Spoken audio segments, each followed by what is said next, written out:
Welcome to episode number 1 of Age of Empires 4 coaching session. This is live on Twitch right now, but of course you're watching here on YouTube. And what we did here is I asked for players to submit games that they would want reviewed to receive just a little bit of coaching and tips. So we're going to be looking through Schweet's game he sent in here. This is actually a Delhi versus Mongol game.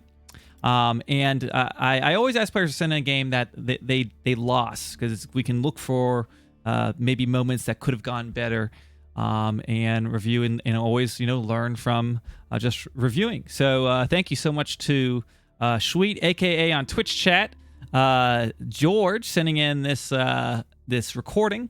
And of course, if you want one of your games reviewed, you can maybe join me live over on twitch.tv/FitzBro next time that we do this. So let's load into this game. We see it's about 28 minutes long. We may watch, we're not going to, it's not a casted game, so I'm not going to watch it from end to end. We'll be identifying things that maybe could improve upon. And if you see anything in the chat, or if you see anything that you think I missed, leave it down in the comments below. And of course, a lot of this is up for debate. It's just kind of my opinions on how you could go about different ways. Obviously, there's a ton of different approaches to playing any Civ matchup. So let's see what we got here. And if you wouldn't mind in the chat there, just share maybe a few things maybe you want me to specifically look at, or maybe if you have any questions. I'm just going to watch from your perspective here, since it'd be kind of what we would see if you were playing. Okay, so right out of the gate, I like this opening. He went 4 villagers onto the mill, 1 to the mosque, and then 1 to lumber camp. This is what I do most games. And he's going to queue up his techs. I know sometimes it takes me a second to get those in queue. Goes out and starts scouting. Now, what map do we have here? This Ancient Spires. Oh, okay. Now, Ancient Spires. Let's pause for a second. Let's pause for a second.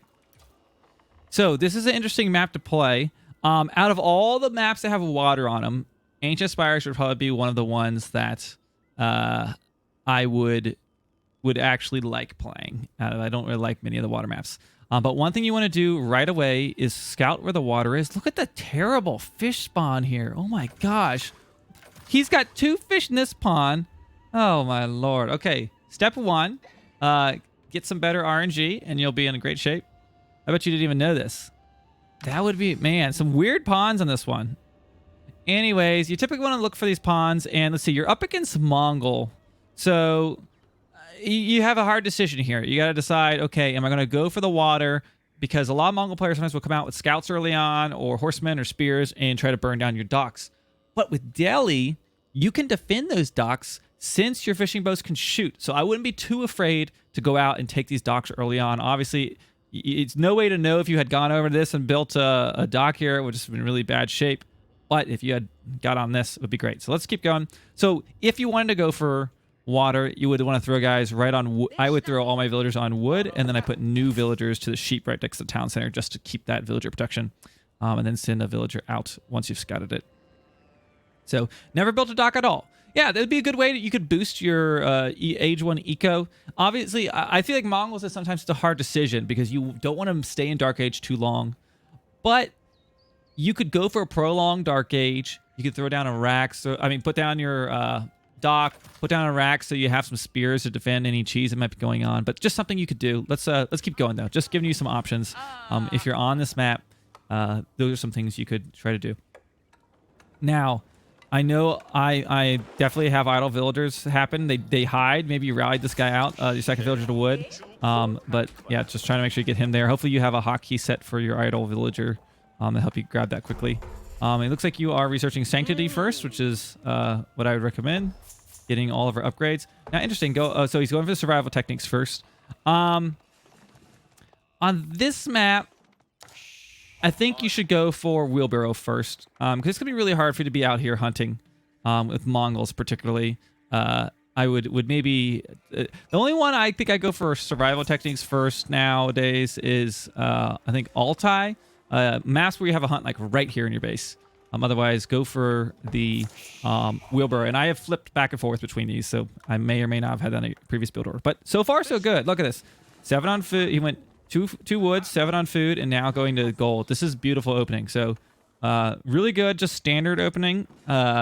Obviously, with the exception of if you wanted to go the option of going water, but you don't need to. But on this map, I mean, you would be in great shape if you're over here. But, you know, it is what it is. Okay. So we're getting our gold, getting our food. Let's fast forward just a little bit here. New villager going to food. The 8 on food. Let's see where he puts the next ones. Okay, going to gold still. That's fine. Now, against Mongols, sometimes I will throw villagers on wood earlier because I feel like you want to get that military building up really quickly because he could run out here and take this down with scouts if he wanted to. So instead of putting like, you know, I'd even like before putting 8 villagers on food or even putting extra on gold for this, I'd maybe even just leave 1 or 2 on gold and start getting wood immediately because you want to get a barracks down just in case he comes to harass you. Now right here, you walked all the way back to build your Dome of Faith. I would have maybe just placed it right here just so you save some walking time. Because that's 4 villagers walking time. That time adds up, particularly in the early game. So you get 1 gold. But otherwise, your macro is really good.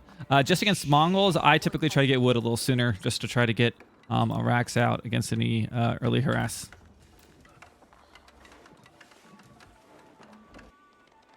Okay, now, you see your pawns here. What I think you would want to do on this map is go out and scout if your opponent's on the water. You didn't scout this pawn. You didn't scout the middle.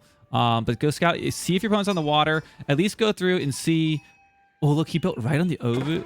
Okay, so you can kind of maybe guess here. It's hard to say. You want to see if he's thrown down a building. So what I would do is hang out or scout around here until you see, has he put down a military building? Which he has not.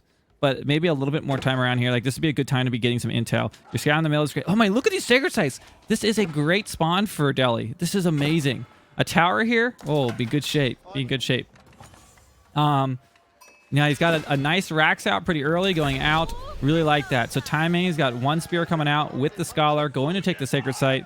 This is really good build. Only thing that I would maybe recommend is something I've been trying to do recently is get to wood a little sooner and try to build a tower out here. I've actually been preferring building a tower over building a wall lately.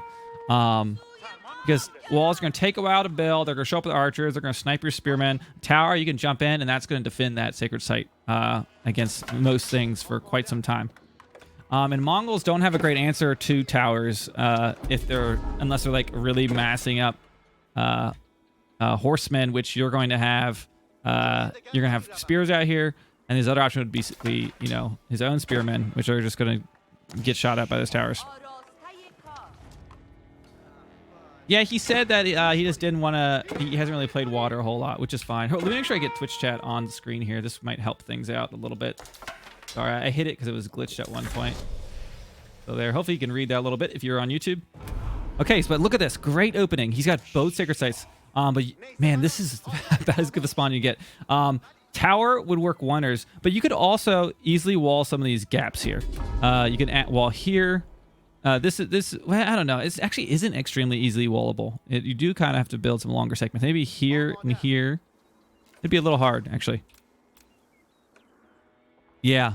You can shut down him raiding. Yeah, Delhi's like one of the only civs that like will stop Mongols. He can't just show up with scouts and kill your dock because of your fishing boats. But luckily, he's not in water, so we can just pretend this was just a straight-up land fight, because that's what it's going to be. But that could have given you a huge edge. You're doing a great job. You're getting these these sacred sites extremely quick. This is great. Let's see what you do next. So you went with a stable and a barracks. So what was your thought right now? And archer range. You got all 3 buildings. What was the reason? Do you have a reason that you decided to build all 3 military buildings here? It seems a little bit of an overinvestment to me. In wood. Okay, very good. Getting the sacred site. Man, this is great.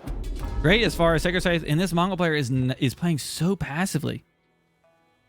Oh, he's going and picking up the hunts, which is fine and all, but like this is much more beneficial for you, I think. I'd like to go all 3 to be able to counter the units I see. So what I would say, maybe instead of doing that, though, I think Delhi can get away with having one of each building, since you can swap that scholar around, right? I think you've been better served just doing more scouting. Like, if you had been in his base right now, you would see he doesn't have a single military building, and you could be straight up just going straight to castle. And it is in your interest to get to Castle Age quickly. You do not want to stay in H2 because Mongols is going to make ×2 units with his Ovu. You're not going to be able to compete with that. You want to get to H3 very quickly, start probably producing men-at-arms and in spring gold or something like that. Now, like this, walling up these gaps, which is fine. You actually could have walled to the pond here instead of going all the way to that edge. Might have given you guys just a little more space. But look right now, you got 800 gold right now. You got these military buildings, but not exactly investing in a large military, though is a large investment in the military buildings. I mean, you even could have amassed a military and start putting pressure on this guy. He's being so passive. He's doing a boom with the Ovu with 2 times villager, which is actually not really efficient with the Mongols. You're better off doing ×2 military units than spinning the stone. I assume that's what he's doing. Let's see. I don't know. Maybe he's just banking it. I'm assuming he's been doing some ×2. It's hard to say. Walling might be better than towers with the map spawn. Yeah, on this map, yeah, walling could be better. For sure. But this is great. You've got so much gold. So, right now, let's just pause for a second. So, I'm getting the sense like you don't have a huge game plan of what you want to do right now. You've got the sacred sites. You built up 3 military buildings, but you're only producing out of 1 barracks. I think you could have done scouting and maybe built 1 or 2. Sometimes I would literally, like if I scouted he had nothing, I would just chill with my barracks and go straight to the next stage because I can get man-at-arms and put some pressure on him. And you're going to have so much gold. He's letting you control all 3 of these sites. You're going to have so much resources. Or even just have one of these buildings, make a tower, war elephants, whatever you want to make. But right now, you should be trying to think next age. You do not want to stay in the second age against a Mongol. And if you are trying to stay in second age, you should have this resource spent. You're just sitting in the bank doing nothing for you right now. And in fact, are you throwing down a market? No, you're throwing down a blacksmith. You want to, if you're going to stay in the second age with all this gold, you should be trading it in for food and wood. Because just banking all this is just doing nothing for you. If he attacks right now, you're just giving the opponent time to position himself. But yeah, I think scouting and seeing and trying to get the... In general, my goal with Delhi is always get sacred sites, get enough gold to get up to the next age, and get to the H3 as fast as possible. I think is in general a good goal. Let's speed it up here. So obviously it's going to come down to some military battles in the third age. So still chilling here. Look at all that gold. Like imagine if you were now you finally did build a market. This is nice. Let's see if you're going to trade that gold or if you're just going for trading. Now look, he beat you to Castle Age. There's no way he should be beating you to Castle Age. Or if he is, you should be right there with him because you probably have way more resources than him. Obviously it's kind of hard to tell because he just spent all his, but another thing to note, you did make purely horsemen and spearmen, and you didn't scout. If he made all Mangudai, he could run by your army, and you wouldn't be doing anything about it. You want to against... you really got to scout Mongols, see what they're doing. If you see 2 archer ranges, see if he's making archers or if he's making Mangudai. But in general, spearman spam, I think, is not very good against Mongols because he can wreck you with either his ×2 archers he's going to be making or with his Mangudai. But this entire army would be countered by Mangudai right now. Which would be put you in a sticky situation. Okay, so going up the House of Learning, I like it. You got your tech skewed up. I would go. You're going for your steeled arrow first. I would go for wedge rivets first. You want to have that defense because you're more likely going to be tanking more shots. Not to mention you don't have really any archers out on the field right now. So I always go for wedge rivets first. I think you could be plenty of debate on what other blacksmith technologies to get, but that's one thing I do see a lot of people go. Now you're going to berries already, but you like totally have the map control. Going to hunting is going to be slower and cost you wood. You should just come up here, drop a mill right here. I would even consider just drop a tower out here with that mill and maybe just take 5 villagers. What you had like 5 farms, 1, 2, 3, 4, 5. I sometimes will build 1 tower and send 5 villagers just so you have just exactly the amount that will fit inside that tower. And it's not an over an investment. But also, even now, like you could do a late game fish boom. That wouldn't be the end of the world. You've got all this gold. You could buy some wood, drop 2 docks, and really have like a crazy fish boom. You could have scouted at this point that he has not been on the water. But yeah, he's making these man-at-arms, and you're going to be... This is what you don't want to be up against. If he beats you to age 3, he's going to become his man-at-arms, and his units are going to be able to build siege... you can see, yep, he's getting the advanced improved siege engineering. He's going to be making springles probably, or siege units right away. Yeah, 1 tower per 5 villas. Great idea. I even drop them in base many times too. So yeah, definitely don't go to farming this early. You want to wait. speed it up. I wish I knew how much time was left on the Sacred Site victory. Honestly, at this point, like, you could just be like focusing on massing an army and just defending these Sacred Sites. I would finish off this wall on this edge. These walls are cheap. You could finish these segments and have this at least fully walled off. Oh, you actually have a gap there. That happens sometimes in gates. And I would have built this to the pond. And then you would have had this like this. You would at least know you've got a little bit comfort or know when a raid's coming. Oh, he already had the H2 tech? Is that what you're saying? I'm sorry. I must have missed that earlier. Okay. So he already had... I gotcha. So he had his H1 blacksmith upgrades already. I was looking at the H2 ones. My bad. I'm sorry. The H3 ones. Okay. So let's see what happens. Obviously, we probably have an engagement coming up here soon. Trader. Oh, weird. Oh, and this is really risky. Like, you should have this walled up. I don't think there really is any reason to trade. Like, why do you need... You don't need to be trading. You have 3 Sacred Sites generating gold right now. You have plenty of gold. Okay, right here. I'm nervous. The fight hasn't happened yet, but I see just spearmen and horsemen, and he's got at least 2 mangonel. And these are going to just flatten your infantry. He's got man-at-arms, which can wipe out all of this, even if these mangonels are not there. So in this situation, you should back up. You got a tower elephant, which is going to help, but just back up. Bring this back. You've got right now. You got a barracks. Start making some man-at-arms, and then you can either pick your poison here. But honestly, tower war elephants would be good against all this. He hasn't made spring bolts. He doesn't have crossbows that he showed yet. Tower elephants would do great. Yeah, let him take that Sacred Site. Don't overcommit. Let's see what happens here. Okay, he's staying back with the spikes. Oh boy. Oh boy. Yeah, that's a no. So easy thing to change right there. Don't take that engagement. If you see mangonel and you don't have an answer to it, yeah. So your spearmen are gonna get wiped out. You might get some kills here, but you're losing a lot of units. You got 1. Like, that's not worth it because he could just rebuild those so cheap. And now your tower elephant's gonna get trapped by these man-at-arms. Let's see if he traps it. No, it's okay. We've all done it. But right there, that's something really easy you could fix, right? That's easy to fix. You see that? Back up.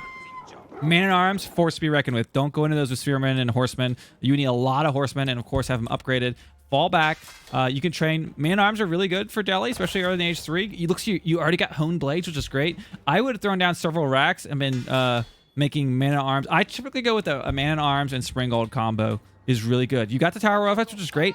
So you could also be going with tower elephants and some crossbows because they would counter this armor. And you do have the archery range up. You do have a priest inside here. You could be training a bunch of crossbows, which would counter the man-at-arms. You know what his army comp is, so you could at this point counter it really effectively. But don't throw your army away there. Those would just be extra units you would have to buffer for your war elephants. And maybe the second I see the spring golds, I would be thinking about either one.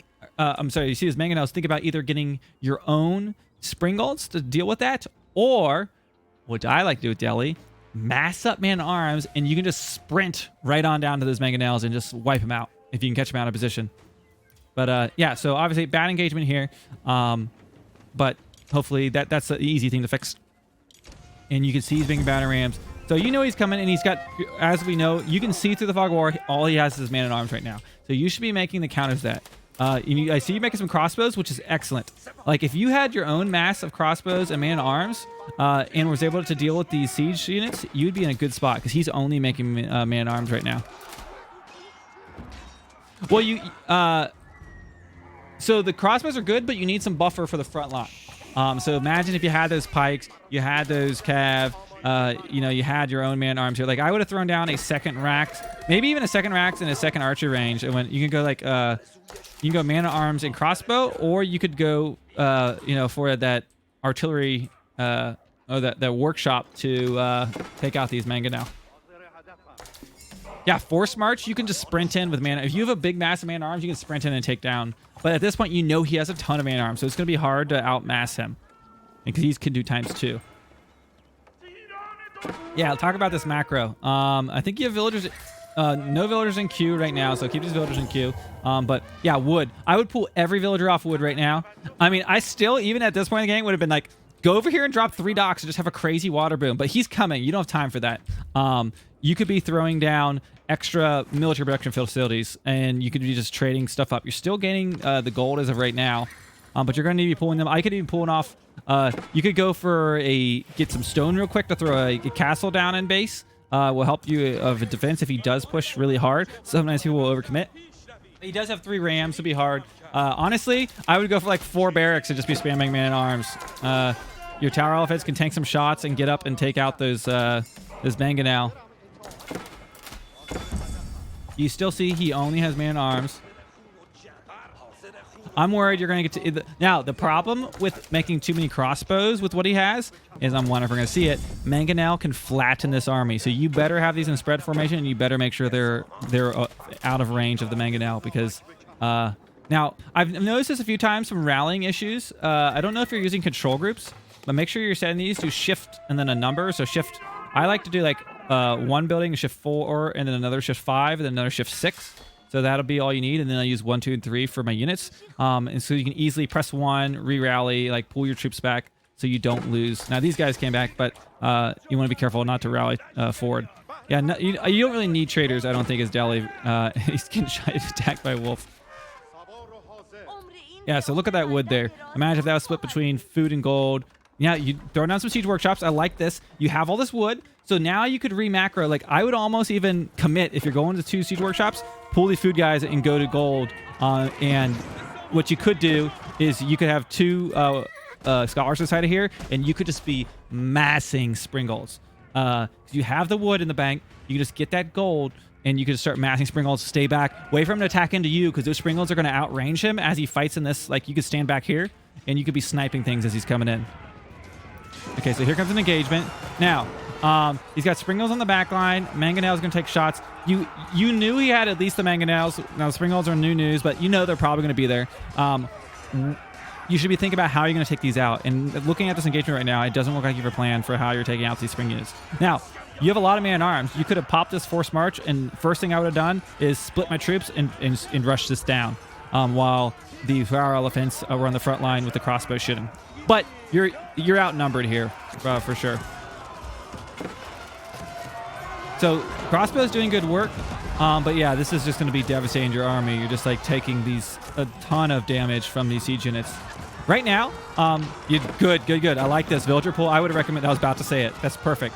And even like if you know like this is your all-in fight, pop all of these scholars out and be up here healing your elephants. Because if you lose these 3 elephants, that's a huge investment. Like, it's unlikely you're going to come back from this. And to be honest, like, you almost held this fight. Imagine if you had rushed down these siege units, you had more scholars here in your tower elephants, and like these crossbows were doing work. This wouldn't have been the end of the world.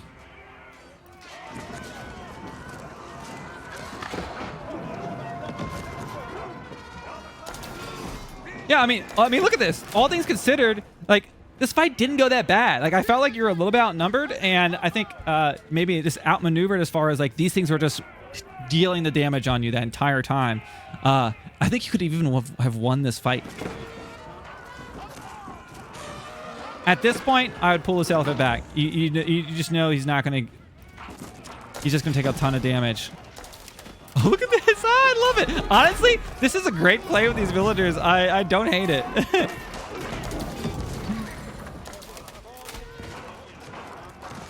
You could have, even if you wanted to be really sneaky, and I know this is like, I won't do this a ton myself, but like imagine if you'd even taken like 10 man arms over here, and when he pushed up, like sprinted in and his backline and taken out of siege. Yeah, or if you just sat back and had, like, you have all this wood in the bank, you could have sat back, thrown all these villagers onto this gold right here. I would even pulled food to gold and just started, like, you could do, just, you know, this would be basically the equivalent with Scholar's Garrison of 4 siege workshops producing spring golds, which gives you a better chance to make spring golds. Most civs struggle just keeping up with the production of them being able to build. Now, look at this. You've survived. This is, I mean, all things considered, I think you had some fairly... Some not so great trades, but you did survive. Get these sacred sites right now. You do have scholars coming up. This is great. Patch this hull. You've got so he's down on his numbers as far as masses right now. So your crossbow could just aggressively move up here because you're gonna be able to just pick these off, and he's just wasting units. But you've got to fix this macro. This is the biggest issue. Are you training villagers right now? And even this, like, oh, what's going on over here? Oh, good, just rams. Does he have stuff over here? No. Yeah, this hunt would have been valuable. And right now, you survived. Pull these guys and go to the food. You've got map, and not to mention, like, you know, you've lost some units. You need to get some res back. You could patch this wall right now. I would have moved these guys up, patched the wall. It would have bought you time. You could stand by this wall. He starts sieging it. You just wipe him out with your crossbows. Even right here, like, before grabbing the sacred site, pick up this relic, because he charged you with these. You just pop that the Wololo on him. Would have been nice. What's going on back here? What is he doing? That's funny. Okay, so that right there, that didn't need to happen. You had the crossbow match. I think you were a little bit scared. I think you could have pushed up here, re-wall this. You see that he's committed to still just making man-at-arms, which appears to be all he's been making. You literally have the counter to him. Wall this, take the sacred sites, start picking up the relics. Pop, like, at this point, you've got time, like a little bit lull in the battle. Pop these guys out of here and go pick up. Look, 1, 2. Is there a third relic? I thought I saw a third one. At least there's 2 relics. Like, that's just extra gold you're gonna be bringing in. And like, you know, he doesn't really have an army out on the field right now. I can't believe these traders are alive. This is amazing. So yeah, I think you're maybe just playing a little too hesitant.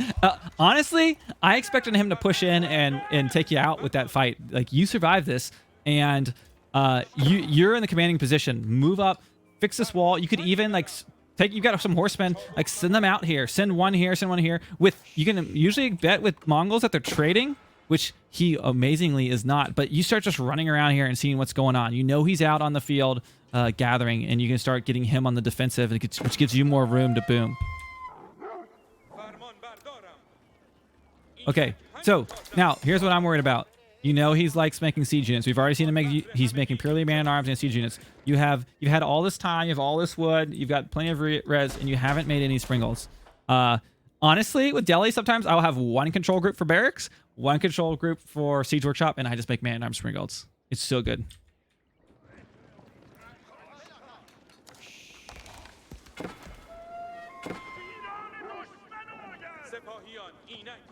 Okay, so at this point I'd be nervous. He's had time to remass. 2 mangonels can take a shot on this, and you're gonna feel that. And right now there's no units in queue, so sitting on some res. It looks like maybe you were like macroing. I'm getting this sense like we weren't sure what's going on. Are you trying to age? What are you doing? You're not training military units. You either need to be training more units, or you need to be patching these walls and aging if that was truly your goal. But you just won this fight. Like, I wouldn't have sat back. I would have started pressuring the enemy. You know he's over here with man-at-arms right now. I do like you're patching this wall. We could pick up this relic if you wanted to. It'd be easy. You could either even just sit there with your army and defend your... Since you don't really have much buffer for your crossbows right now, you could just leave him there and buffer with the relic to Wololo him if he pushes in. Okay, but here we go. Okay, he's got Springals, he's got Mangonel, and you have mostly a ranged army that's not going to counter that. I hope you don't move in here, but we'll see. Okay, good. Staying back. Like, even right now, just start spamming these Springals.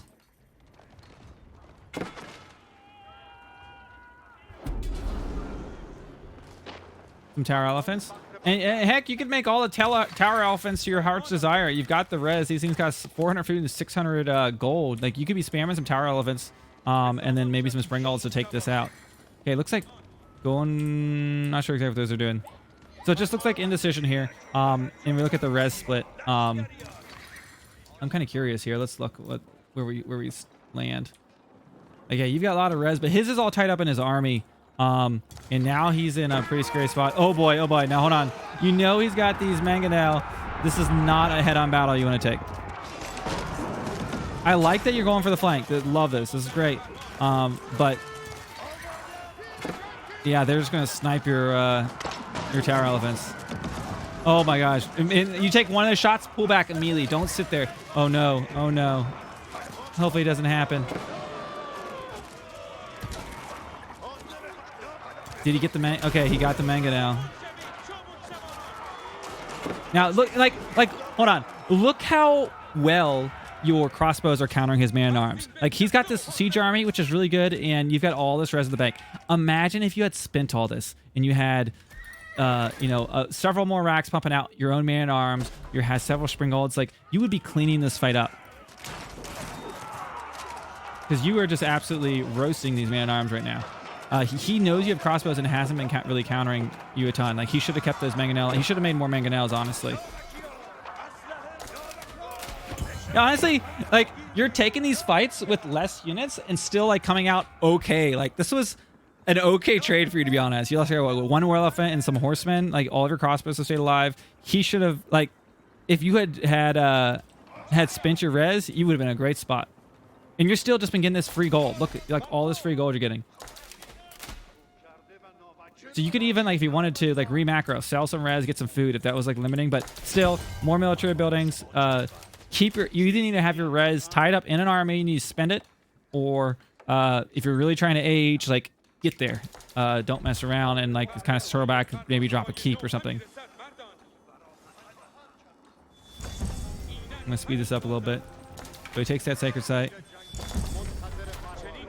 Yeah, so I feel like he's just going to push you with springalds. Oh, finally making some springalds. I like it. See, I love it. But this could have been a lot earlier. You had the resources to do it. And you would have been, like, you could have been sniping his man-arm. Not only before, like, you wiped out all of his siege. You could have had, like, a massive number of springalds. And you could have been sniping his springalds, sniping his man-arms. And in this fight, like, even right here, like, you do not want to take this fight. Look how many springolds he has. Like, you could try to snipe one and pull back, but he's just going to pick off your siege really quickly. There we go. Yeah, he's just going to target down all your springolds. Yeah, instantly gone. So, and look at all the res in the bank. Like, imagine if this was all more army. Imagine if you had, like, 20 man-arms in this fight, just, like, wrecking these springolds. And you could have charged in there. Springolds are really hard to catch, but with forced march, you could sprint those things down and kill them. One of the only civs that really can.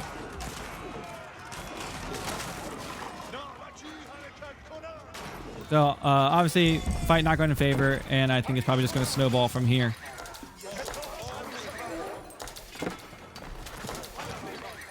Yeah, so all in all, that's obviously going to be the end of that game.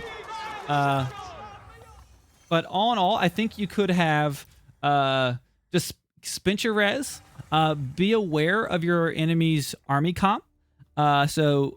You knew he had siege units and you really didn't have a huge answer for countering them, though you had the res. So think about that. And then in the early game there, obviously, consider fishing on that map. Fishing is going to be really good. And don't be too afraid because your fishing boats can attack. And scout his base. You could have scouted that he had no military building well into the feudal age, which means he's going for H3, which even though most players will put a building down. It's kind of weird he didn't. But you could have been absolutely dominating with your boom, knowing he was doing that, and then you could have been countering exactly what he had. Any other questions regarding that replay? Can I share a replay of a unique Dally strat? Yeah, sure. Go ahead. Just throw it in the. I'll ask for it for just in a second here. There we go. Snoop has got some great things there. Look at that. Beautiful, beautiful. So he's got some great blocks of text there, and that should be helpful. I'll copy paste those and throw it in the Deli chat for you. But anyways, as far as YouTube goes, thank you so much to George for submitting this game and throwing yourself out there. And hopefully there's some room for improvement on just some general ideas. But I think you had a lot of good stuff going on. I think you would just went to the next level if you're spending that resources, adding a few of those things in, and you would have dominated that game. So thanks for sharing. And if you're watching over on YouTube and you want to have one of your games reviewed, stop on by at twitch.tv/FitzBro. And every once in a while we do this. And join the Discord because I'll let you know when it's happening. See you guys in the next one.